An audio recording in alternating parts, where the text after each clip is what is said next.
Sean todos muy bienvenidos a este segundo día del tercer simposio de educación y formación artística especializada, espacio diseñado por el equipo de la DEFAE, de la Dirección de Educación y Formación Artística Especializada, organismo de la Dirección General de Bellas Artes, el cual se encarga de agrupar los procesos académicos y administrativos de las escuelas de Bellas Artes y academias de música de esta dirección. La DEFAE supervisa y coordina el conjunto de los centros de enseñanza de arte que funcionan en las diferentes provincias y municipios del país, conformado por 19 escuelas de Bellas Artes y 21 academias de música. Este tercer simposio trae 22 panelistas nacionales e internacionales que nos dejarán nuevas ideas con la intención de adentrarnos más en la reflexión. Hablaremos de música, teatro, artes visuales, danza, entre otras manifestaciones y artes complementarias de estas disciplinas. Para comenzar, tendremos primero las palabras de nuestro director de Educación y Formación Artística Especializada, el doctor Elvis Guzmán. Adelante. Buenos días. Disculpen el problema técnico que hemos tenido. Sean todos bienvenidos y bienvenidas a este tercer simposio de la formación artística especializada que se realiza gracias al Ministerio de Cultura y a la Dirección General de Bellas Artes. Que este momento se esté llevando a cabo en nuestra tercera entrega de este evento de ponencias, de jornadas intensas, hace que este momento visto ayer con todos los participantes conectados a cada uno de las ponencias, da y deja visible el deseo que existe en el mundo del arte de compartir experiencias. Pone de manifiesto la necesidad de mantener y fortalecer espacios como lo que estamos creando para profesionales de nuestro campo. En este caso, enfocándonos en el ámbito académico de nuestro oficio. Quiero agradecer de manera particular a todas las personas de los diferentes departamentos de la Dirección General de Bellas Artes que hacen posible esta tercera entrega. Concretamente al Departamento de Comunicaciones, integrado por María Gabriela Núñez, Claudia Lizardo, Alana Lugo y Miguel de Moya, así como también al equipo técnico de la DGBA, en la persona del señor Ramón Peña. Nuestro agradecimiento a la señora Margarita Mitró, presidenta de la Fundación Sinfonía, institución que nos ha facilitado la plataforma por la que hoy todos estamos conectados. Gracias a Jacqueline Huguet, directora del Conservatorio Nacional de Música, y a la señora Iris Pérez, directora de la Escuela Nacional de Artes Visuales, por la gestión con algunos expositores. Quiero destacar que la música utilizada para la promoción y diseño de todo este simposio, en su mayoría fue interpretada por los estudiantes del Conservatorio Nacional de Música. Caña Brava, compositor Toño Abreu, arreglo Joel Martín, interpretada por el ensamble afro-dominicano del Conservatorio Nacional de Música, que dirige el maestro Joel Martín. Solista Cheloide Ingiret Pimentel, con la producción de la maestra Chrissy Taylor, maestra que impartió unos talleres gracias al Centro Cultural de España, junto al maestro Joel Martín, y grabado en el Conservatorio Nacional de Música. Sin más, esperamos que las jornadas de ponencia del día de hoy sean del disfrute de todos ustedes. Muchísimas gracias.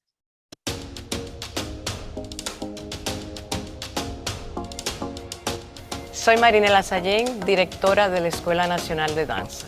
La Escuela Nacional de Danza pertenece a la Dirección de Educación y Formación Artística Especializada de la Dirección General de Bellas Artes. Es una escuela pública de formación artística especializada y a través de mi experiencia los resultados son a niveles de excelencia.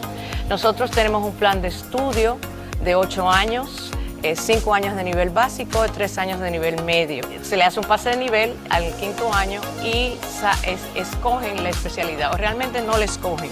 Ellos van diciéndonos hacia dónde se dirigen de acuerdo a cómo van desarrollándose como alumnos. Es una escuela realmente maravillosa, es totalmente gratuita. Nosotros tenemos 3 salidas.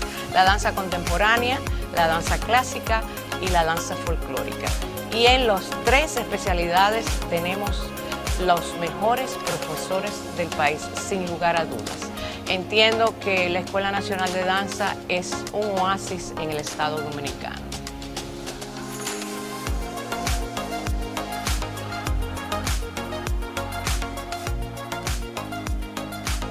Bienvenidas, bienvenidos al tercer simposio de formación artística especializada. Como espectador, usted puede hacer preguntas o plantear su punto de vista escaneando el código QR que está en la parte inferior de su pantalla, o puede acceder al link de la bio en nuestras redes sociales @DeFi Bellas Artes y Bellas Artes RD. Las preguntas o inquietudes serán respondidas por los panelistas al final de la conferencia. De tener acceso como panelista, favor silenciar su micrófono hasta que corresponda su turno. Le invitamos a suscribirse en nuestro canal de YouTube, Bellas Artes RD, donde todas las exposiciones serán posteadas. Gracias por asistir. Les recordamos que pueden realizar sus preguntas a través de nuestro chat. Aquí mismo, en esta misma plataforma, hay una sección de preguntas y respuestas. Iniciamos este primer segmento con la conferencia Retos y compromisos de un maestro de arte en el presente siglo, por el maestro José Cejo. Maestro José Cejo, bienvenido, ¿cómo está? Hola, ¿qué tal? Buenos días. Gracias, maestro, por estar aquí con nosotros. El maestro José Cejo es artista plástico, es miembro del Colegio Dominicano de Artistas Plásticos, CODAP, donde actualmente es el presidente. Pertenece a la Asociación Internacional de Artistas Plásticos afiliada a la UNESCO. Es egresado de la Escuela Nacional de Artes Visuales, donde obtuvo el nivel técnico en artes publicitarias. En la Universidad Autónoma de Santo Domingo obtiene la licenciatura en Artes Plásticas, mención Escultura. Ha participado en varios talleres, entre los que se destacan serigrafía, cerámica, restauración de retablos y esculturas, así como el curso taller Creatividad, Diseño e Ilustración de Textos Infantiles. Maestro Cejo, el escenario es todo suyo. Muchas gracias, Fernando. Bueno, ante todo, quisiera hacer un agradecimiento a DeFi por esta oportunidad de poder contar mi experiencia. Y mi experiencia que se limita a lo que es las artes visuales. Quiero agradecer a Iris Pérez, directora de la Escuela Nacional de Artes Visuales, que fue la que me convocó, y no le puedo decir que no a una gran amiga, gestora, artista, compañera también de estos asuntos que tienen que ver con la educación artística a nivel ya especializado. Así que les tengo una presentación donde vamos a enfocar lo que son los retos y las oportunidades que tenemos nosotros pendientes, pero sobre todo el compromiso del maestro en la actualidad. Sí, yo quiero iniciar con una frase, una reflexión de Albert Einstein. Él decía: solo aquel que se consagra a una causa con toda su fuerza y alma puede ser un verdadero maestro. Por esta razón, ser maestro lo exige todo de una persona. Bien, es una reflexión que tiene que ver mucho con lo que el significado que tiene el maestro, donde la entrega es lo que vale todo. Pero también Albert Einstein hablaba de que si tú querías un resultado nuevo, que dejara de hacer las mismas cosas una y otra vez. Entonces, yo pienso que la educación artística tiene muchos retos por delante. Así que vamos a ver lo que sería el planteamiento de lo que tenemos nosotros enfocado en los diferentes ámbitos donde se desarrolla la educación. Y comenzamos con el aula. El aula se le puede llamar aquí taller. Yo pienso que es la palabra más adecuada.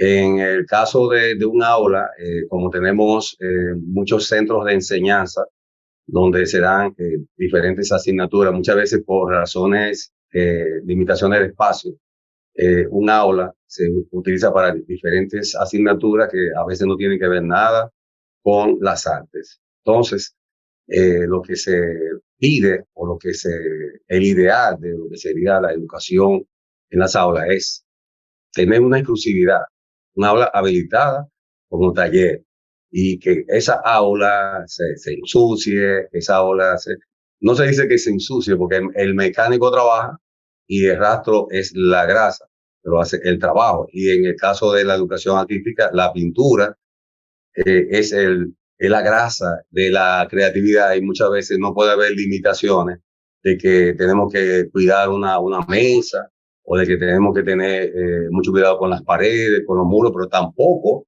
es el extremo de que la cosa se convierta en una especie de caos. Siempre, aunque sea un taller, también tiene un orden. La siguiente es la buena iluminación. El ojo es el elemento fundamental en la educación de las artes visuales, cuando se tiene que visualizar, ya sea un modelo que se coloque o ya sea una estructura, lo que sea. Tenemos un espacio bidimensional, que es la tela o el papel donde se trabaja, y el estudiante y el maestro tiene que tener una iluminación adecuada. Lo mismo también es la ventilación. En materia de artes visuales, muchas veces, material que se usa, por ejemplo, puede ser óleo. Entonces, el óleo necesita un disolvente, y en el caso de un disolvente, tiene que haber una ventilación. No es recomendable un aula con aire acondicionado, en estos casos, para que haya una buena circulación de aire y eso no afecte la salud de los estudiantes y el maestro también. También los equipos audiovisuales. Es menester siempre contar con estos equipos, porque es las herramientas que nos facilitan visualizar todo lo que la tecnología nos permite aplicar para todo. Lo mismo la pizarra, los modelos, que por lo general son modelos de yeso, de barro, pero puede ser cualquier tipo de elemento, es lo que se utiliza siempre como una referencia para el estudio de las artes visuales. También las mesas de trabajo, pedestales para esculturas, el barro, etcétera, etcétera, también son pertinentes. Y lo mismo, un espacio para el maestro para que desde ahí vaya dirigiendo el proceso de la educación. Este es el aula. Ahora, necesitamos a un maestro que se acaba de mencionar, y el maestro de esta época, de este presente siglo, tiene que tener un perfil que es muy diferente al perfil que tenía el maestro del siglo pasado. Aquí ha cambiado muchísimo. Lo primero es un espíritu investigador. El maestro debe de tener conciencia de que las cosas cambian y que tenemos que siempre perfeccionarnos y ver qué está sucediendo con lo mismo que hacemos, qué cosas nuevas aparecen en el medio, y entonces aprovecharla y utilizarla también para nuestra educación artística. Tiene que ser innovador, que ya eso es parte de lo que es el espíritu de investigación. Creativo, o sea, no solamente se le puede exigir a un estudiante que sea creativo, el maestro también tiene que ser creativo, siempre basado en lo que es un programa de asignatura, un programa bien elaborado, con su tiempo, con lo que se necesita para que el estudiante salga con una educación de calidad. También tiene que ser flexible. El maestro de la antigüedad, vamos a llamarle así, de ciertos parámetros que difieren mucho de lo que es el maestro de ahora, muchas veces era totalmente inflexible, era muy enérgico, y a veces el estudiante se frustraba. Entonces, tiene que haber una empatía. Ese es un elemento donde el estudiante pueda comunicarse fácilmente con el maestro y tener una retroalimentación de algo que esté haciendo, y que la comunicación sea sin temor, y que el maestro le pueda explicar. Y tiene que ser algo personalizado, como vamos a ver más adelante. Dominar un segundo idioma se está pidiendo ahora en este nuevo perfil. Hablado y escrito significa que usted tiene un idioma nativo y tiene la obligatoriedad o la necesidad, en este caso, de aprender un segundo idioma, porque los estudiantes también tienen un perfil y muchas veces te pueden hablar en otro idioma, cualquier tipo de situación, o el nivel de comunicación del maestro con el estudiante tiene que ser ya de conocimiento de lo que está sucediendo, de lo que ellos están pensando, de lo que ellos, de sus necesidades. Entonces ya eso es muy importante. Ahí está, escuchar las necesidades de los alumnos. Muchas veces en la educación hay alguien que no quiere hacer nada, entonces es bueno uno tener ese nivel de comunicación con el estudiante para saber qué está sucediendo. Lo mismo también es la motivación. Cuando el profesor de antaño era inflexible, no había una comunicación, no había una motivación. Y yo pienso que en materia de educación artística, lo principal es la motivación de ese estudiante. Un estudiante fácilmente puede frustrarse. No me gusta utilizar esa palabra. Puede sentirse mal y abandonar sus estudios, dependiendo del maestro, de algo que dijo, algo. Hay que tener mucho cuidado con eso. El maestro, si es maestro de arte, tiene que ser un maestro que haga arte, que tenga un ejercicio de las artes, que no sea una persona que no tenga ningún vínculo con las artes, solamente está con una guía, con un libro y diciendo cosas que no domina. Entonces, el maestro tiene que tener por lo menos una obra reconocida, sea lo que haga, escultura, fotografía, grabado, diseño, tiene que estar bien situado. Y otra de las cosas es el dominio de las tecnologías. Ya sabemos que hay una explosión de recursos y el maestro tiene que estar preparado y abierto a esos cambios. Ahí está la palabra, abierto a los cambios. O sea, no podemos estar ceñidos a viejos patrones, tenemos que ir viendo qué está sucediendo más adelante, qué sucede en el mundo, en un mundo ya globalizado, donde lo que pasa nos daña todo. Tiene que tener también una capacidad de adaptación. Muchos maestros llegan a un lugar nuevo y ellos quieren exigir que las cosas tienen que ser de una manera, tienen que ser de otra. Eso es válido, pero también tenemos que adaptarnos a las cosas que nosotros encontramos y ver cómo nosotros podemos sacar de ahí lo mejor del estudiante y lo mejor de que nos apoyen. Si hacemos algo bueno, ese trabajo tiene que ser ayudado por las autoridades competentes que están ahí atentos a los procesos educativos. Tiene que tener una amplia cultura general, o sea, tiene que estar enterado incluso de cuáles son los gustos de los jóvenes de ahora, que ellos piensan, y aunque eso pueda ser que esté fuera de lo que es programa de la asignatura, pero hay que hablarle el mismo idioma a los estudiantes. También la buena dicción es un elemento necesario para que se entienda lo que el maestro dice. Si hay problemas de habla, entonces hay un problema de comunicación. Bien, hablamos de dominios técnicos y estamos entrando en un terreno ya donde la transformación de la enseñanza tiene esos rasgos característicos que definen el mundo moderno. El profesor tiene que estar actualizándose constantemente. Antes, el profesor hacía una licenciatura y decía, yo soy licenciado, ya, o sea, ya llegó al límite. Pero hoy en día ya hay más niveles de exigencia y las capacitaciones también y los programas de enseñanza tienen que ver mucho lo que son las competencias y muchas veces también las tecnologías. Por ejemplo, programas de diseño. Si tú eres artista, tú deberías de conocer lo que son programas de diseño que tienen que ver con el arte también, o sea, el arte digital. Tiene que ver con el arte de modificar una fotografía o hacer una maqueta en un programa determinado como AutoCAD, etcétera, etcétera. O sea, nosotros tenemos que estar preparados, no que seamos diseñadores, pero sí tener conocimientos básicos de todos esos programas que los estudiantes ya conocen y que ellos manejan. También están los paquetes de Windows. Normalmente usted tiene que tener un dominio. Ya eso es en esta época donde hubo un cambio de la sociedad. Cuando pasamos a lo que es lo digital, ya quedan muy pocos maestros que no tienen esas habilidades, pero eso es algo obvio que necesitan manejar.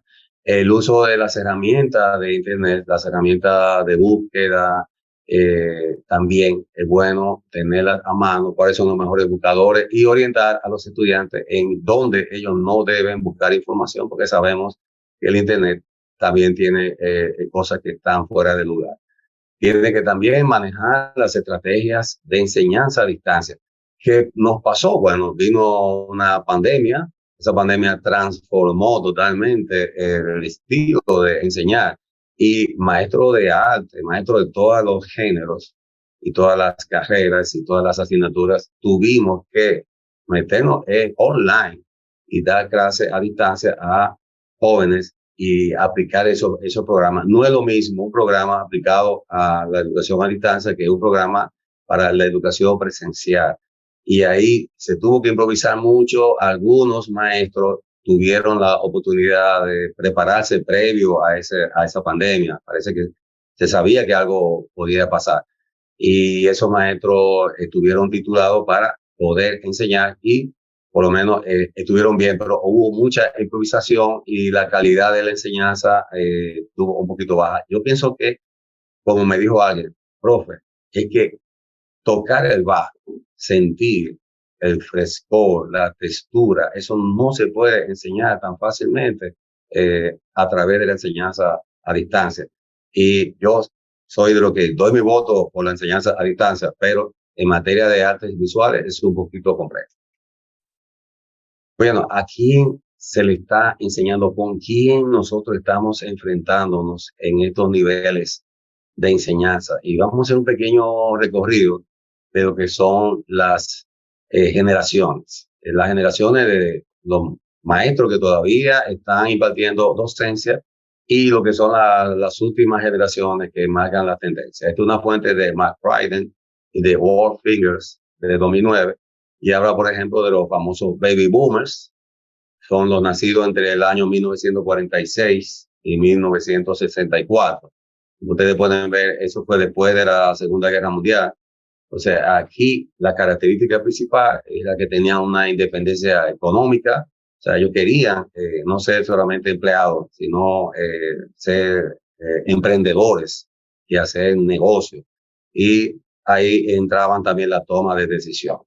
La generación X, la que precedió desde 1965 a 1979, ahí está el fin de la Guerra Fría, nuevas tecnologías, ahí empieza lo que es el Internet, ahí formándose. La misma Guerra Fría trajo consigo esa investigación de lo que es las redes del Internet y al final se aplicó para uso de todo el planeta. También está una búsqueda de la identidad en la generación. Entramos a los millennials, en 1980, 1994, ya esto nace con la tecnología, se adaptan fácilmente, aparecen aquí las luchas sociales, ¿no? Eso de ese deseo de expresar la voz de todos y la autorrealización. Entonces, ahí estamos ahora trabajando con la generación Z, que son nacidos entre 1995 y 2009.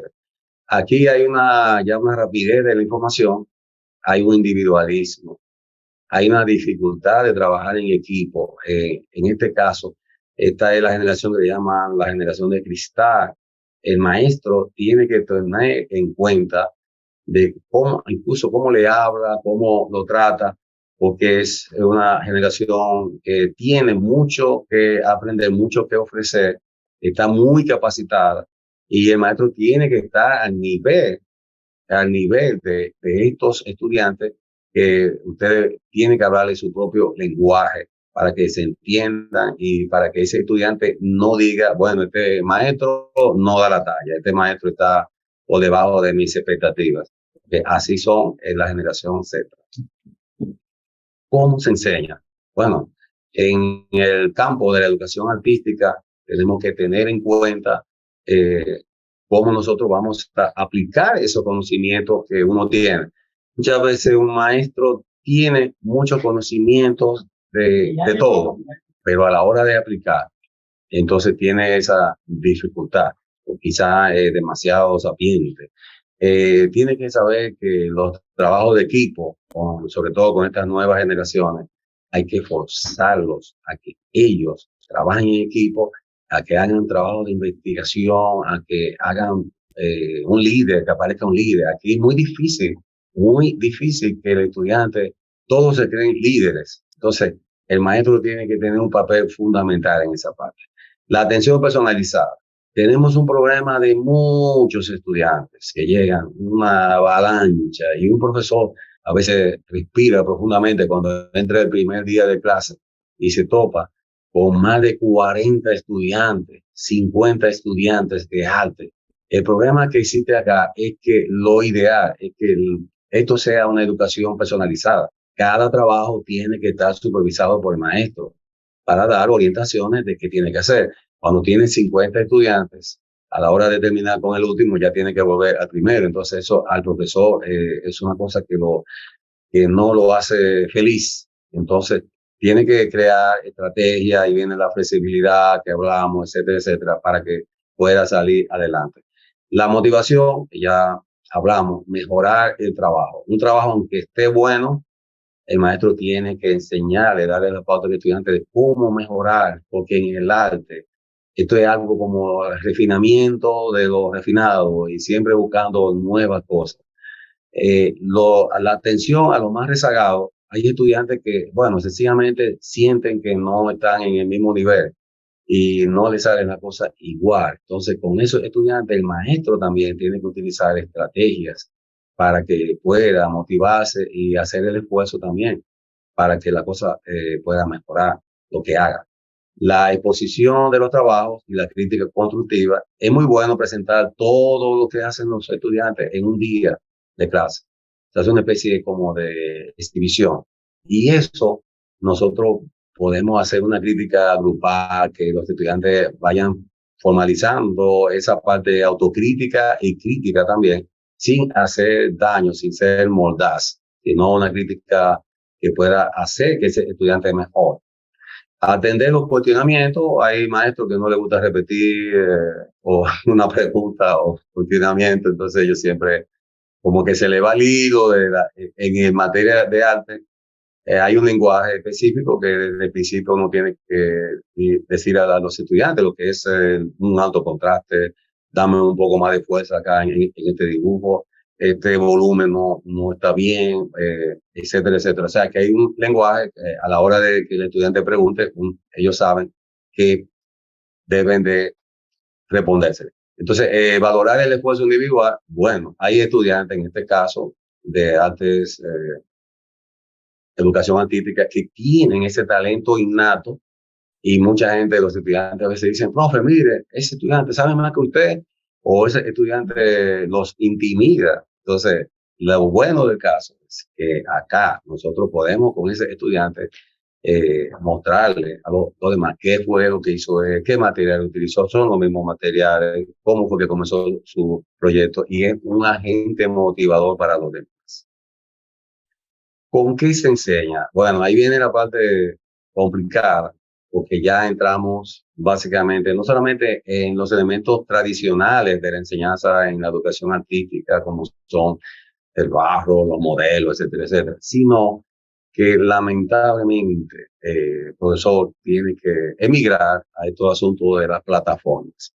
Tenemos plataformas como eLearning, Eva, Moodle, Canvas, Teams, Zoom, Google Meet. O sea, todas estas plataformas nos ayudan a nosotros poder impartir conocimiento, poder llevar tutoriales a los estudiantes y recomendarles sitios donde puedan visitar. Hay visitas de museos de arte del mundo entero. O sea, ahora mismo la tecnología permite que la educación especializada en arte vaya muy avanzada y que vaya absorbiendo más información. Imagínense ahora con un lente visor, usted puede entrar a un museo y puede ver casi esos volúmenes tridimensionales, usted meterse dentro de esa visita que le cuesta miles de dólares viajar a Europa, a un museo, por ejemplo, como el Louvre, como el Centro de Arte Pompidou, y poder observar esas cosas que uno ve en Ligo, etcétera, etcétera. Entonces, eso es el tema con la tecnología que ayuda bastante. Las demostraciones en vivo, por ejemplo, el maestro de alguna manera tiene que intervenir y mostrar a sus estudiantes lo que sabe y cómo se hace en cualquier campo. También estas presentaciones de PowerPoint ayudan bastante para que el estudiante también pueda exponer sus experiencias. También tenemos un montón de tutoriales. Todo artista, todo maestro ha hecho un tutorial en su vida y lo sube en YouTube, por ejemplo, y muestra cómo ese procedimiento se puede hacer paso a paso. O sea, que ya YouTube se dice que es el maestro sustituto, ¿no? Y es bastante bueno porque hay muchas cosas que uno puede ver en materia de arte, incluso el curso. También está el Google normal y el Google académico. Es bueno orientar a los estudiantes a la hora de buscar datos que no se salgan un poquito de lo que es Wikipedia y explicarle el por qué, porque al estudiante hay que decir el por qué, no va a ser una negativa. Lo mismo que las bases de datos de EBSCO, que es una biblioteca virtual donde hay mucho material de todas las áreas. Y también están las plataformas de socialización como Facebook, Telegram, Twitter, Instagram, TikTok, WhatsApp. Todas esas plataformas también están siendo utilizadas como herramientas educativas para los estudiantes. Ahí vemos unas cuantas, realmente es un montón. Esos son algunos pequeños ejemplos para que ustedes puedan entender la gran variedad que hay de plataformas educativas y de redes sociales. Hay 4 objetivos de la educación artística y vamos a ver ahora cada uno de ellos. Antes, esta imagen nos presenta a 2 niños, como ustedes pueden ver en su indumentaria. Parecen ser niños asiáticos que están haciendo un trabajo tipo mural. Fíjense cómo ese trabajo los envuelve a ellos y los mete dentro de ese ámbito de lo que es la educación. Estos 4 elementos que plantea la UNESCO establecen los objetivos básicos para la educación artística para poner relieve su importancia. Dice lo primero que es defender el derecho humano a la educación y a la participación cultural. Señores, porque usted sea de cierto nivel cultural o que sea o de cierto nivel social, o sea, la educación tiene que llegarle a todos. Yo he visto personas que han venido de puntos de pobreza muy deprimida y se han convertido en grandes artistas exponentes y luego viajan por el mundo entero. Las artes son un componente esencial en la educación integral y conduce a un pleno desarrollo del individuo. Por lo tanto, es un derecho humano universal para todos, incluidos aquellos que a veces están excluidos o se piensa que están incluidos. Desarrollar las capacidades individuales. Las artes proporcionan unas prácticas con los alumnos y alumnas que participan activamente en experiencias, procesos y desarrollos artísticos. Con ellos desarrollan una imaginación fértil, una inteligencia emocional y una brújula moral que aporta capacidad de reflexión y sentido de autonomía y libertad de pensamiento. El tercer postulado es mejorar la calidad de la educación. Siempre se está hablando de cómo podemos mejorar. Dice que ayuda a potenciar los 3 principios básicos que alcanzan la eficacia. Una educación de calidad, además de ser relevante para el alumno de nivel individual, también debe de promover valores universales. Tiene que ser equitativa en términos de acceso y garantizar la inclusión social. También ayudar a cumplir los derechos individuales. Y por último, promover la expresión de la diversidad cultural. Las artes son tanto manifestación de la cultura como un medio de comunicación de conocimiento que pone en valor cada sociedad y que tiene expresiones artísticas y prácticas culturales únicas. Bien, ahí tenemos. También ya entramos a lo que son los retos de lo que es la educación artística y lo primero es fomentar la creatividad y el aprendizaje. Eso siempre tiene que estar ahí presente. ¿Cómo vamos a fomentar? Bueno, el uso de la tecnología como herramienta educativa. Pienso que el reto es que tenemos que meternos y comprometernos mucho más con la tecnología. Y ustedes saben que ahora se habla de la inteligencia artificial y por ahí vienen muchos cambios a nivel tecnológico que van a transformar la educación. También enfrentar los cambios. Vienen muchos cambios y hay muchos retos y siempre se habla de la educación, que la deficiencia, que qué es lo que pasa, dónde está el problema, si son los programas, si son... No. Yo pienso que es como decía Albert Einstein al principio, el maestro tiene que entregarse. Hay buenos maestros que marcan al estudiante y hay maestros que uno se le olvida incluso cómo se llamaba, porque no han dejado como esa huella, porque no han tenido ese compromiso. Entonces, ese compromiso tiene que ver mucho con esa adaptación a los cambios. La sociedad demanda más individuos creativos y emprendedores autocríticos y que se adapten fácilmente al ambiente de trabajo. Eso es lo que el mercado pide, individuos creativos, pero también se habla mucho de emprendedores. Las grandes universidades del mundo entero tienen un departamento de emprendedurismo y están motivando no solamente al estudiante, sino al maestro a que no se quede en esa área de vida, sino que pueda explorar también otras formas de crear medios, de adquirir riquezas o de proyectar o de crear fuentes de trabajo, lo que sea. Eso no puede quedarse más fuera del aula. También tiene que haber un compromiso y un reto. Y también darle importancia a lo que es la educación emocional, señores. Ustedes saben lo que Garner hablaba de los diferentes tipos de inteligencia. Bueno, la parte emocional es muy importante tratarla en la educación artística. Otro de los retos puede ser que debe utilizarse para estimular habilidades creativas que los niños y niñas necesitan. Estamos hablando de niños y niñas, pero también están los jóvenes. Eso, estimular las habilidades es que ellos vayan más allá de ese compromiso que ellos tienen consigo mismos. A través de esta educación es posible promover el autoaprendizaje y mejorar la asistencia a las escuelas y agudizar las actitudes creativas.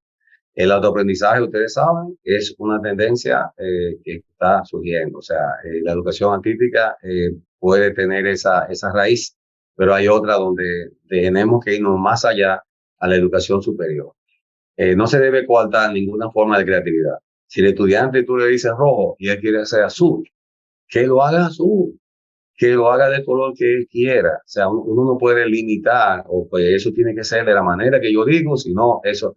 No, el profesor tiene que ser, darle esa oportunidad a que el estudiante se exprese, porque de ahí surgen muchas cosas. Y como el resto de las asignaturas, es importante que los alumnos se diviertan en su aprendizaje. Señores, un aula no puede ser un aula de estrés, una cámara de tortura. Un aula tiene que ser un ambiente bastante bueno. Incluso yo no mencioné música, es un aula, pero la música también ayuda mucho, una música suave, ayuda mucho a lo que es la creatividad y el ambiente, pero también el silencio es bastante bueno. El compromiso. Bueno, hay muchos compromisos que tiene el maestro en este presente siglo y mucho, se puede decir que ve más allá de lo que tradicionalmente se enseña para estar consono con otros sistemas de enseñanza en otras naciones. O sea, hay que ver lo que pasa en China, hay que ver lo que pasa en Estados Unidos, hay que ver lo que pasa en Argentina. Tenemos que ver que hay procesos que están avanzando en un lugar y nosotros beber de esa fuente para ser mejores. Crear un adulto empático, positivo y exitoso. Eso es lo que se espera del estudiante.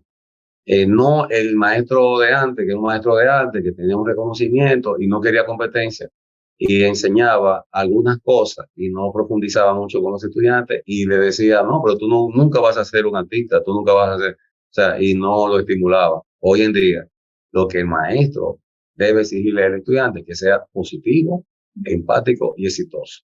También cambiar la mentalidad de la sociedad en torno a los estudios de arte y en las instituciones académicas. El comienzo de la educación artística fue muy duro, porque los padres decían, bueno, pero ¿y qué tú vas a hacer con eso? Eso no es rentable, etcétera, etcétera. Y entonces el estudiante tenía que meterse, en mi caso particular, tenía que meterse a la fuerza, ¿no? A veces hasta escondida, estudiar en la Escuela de Bellas Artes, etcétera, etcétera. Pero hoy en día ya esa mentalidad ha ido cambiando. También hay que transformar la cultura de calidad en el centro de la sociedad porque es entendida como un derecho en cualquier democracia. Ahí entran los gobiernos que tienen que dar ese apoyo y de hecho estoy consciente que está sucediendo en muchas naciones. También reflejar los cambios que se operan en la sociedad a través de la educación artística. Bueno, hay una transformación del individuo. Tú sacas de la calle a una persona que no tenía más opción que delinquir y se convierte en un artista y educa también a sus amigos y compañeros. Y también el fomento más al trabajo colectivo. Ustedes saben que esta generación no es muy dada a eso. También entre estos compromisos está que un nuevo siglo demanda cambios significativos en la sociedad y la forma de impartir el conocimiento. y también que el compromiso del maestro deberá ir más allá de lo aprendido.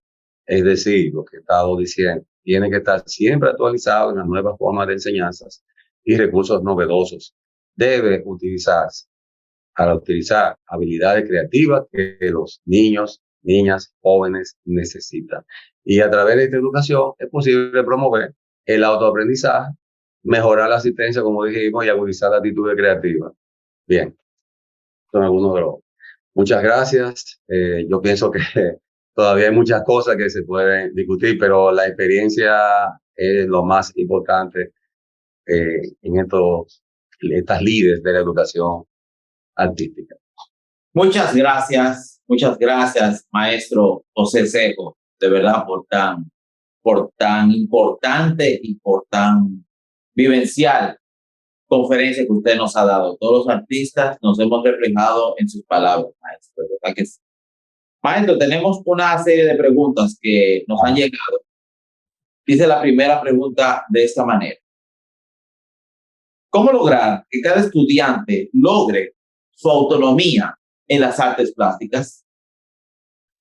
Sí, yo pienso que lo primero para lograr su autonomía es la misma experiencia del maestro. O sea, uno enseñar, dicen que nadie aprende con la experiencia ajena, pero el maestro debe de enseñar al estudiante primero a reproducir y luego esa persona tiene que ser creativo y luego el mismo maestro tiene que estimularlo para que vaya desprendiéndose o utilizando todos esos conocimientos que tiene para que entonces vaya creando su propia personalidad artística, que es muy difícil, porque por lo general el estudiante siempre tiene como un patrón, tiene una influencia de otros artistas. Eso es normal, no es malo, pero llega un momento que ya tiene que soltarse un poco y ser más autosuficiente. Y el maestro ahí interviene bastante estimulando esa actitud.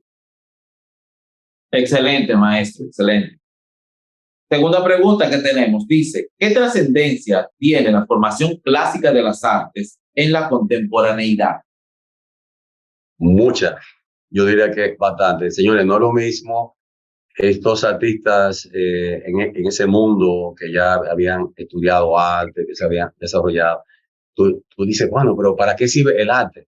Hay muchos ensayos que hablan de la necesidad del arte. Y realmente yo pienso que las sociedades se nutren de ese acervo inmaterial, de esas esculturas, de ese arte público, de ese respeto a lo que es la obra de arte que antes no existía. En un mundo contemporáneo, ahora mismo el arte está en un nivel que, con el mismo uso de la tecnología, vamos a ver cosas maravillosas. Y lo último, en la inteligencia artificial también tenemos muchos recursos, como esa inteligencia está utilizando, está pintando, está creando. Entonces, tenemos que estar también bien observando todos esos cambios y vemos que las artes, aparte de transformar a un individuo y transformar a una sociedad, yo pienso que es algo muy valioso y necesitamos siempre mantenerlo presente. Excelente, maestro. Maestro, muchísimas gracias por su magistral conferencia. O sea, bueno, muchas agradecemos al maestro y a todos los participantes que están conectados. Nuestra próxima conferencia, dictada por la doctora Daniela Cobos, titulada ¿De qué se habla cuando se habla sobre didáctica del arte?, comenzará dentro de 10 minutos. Estén conectados, permanezcan conectados.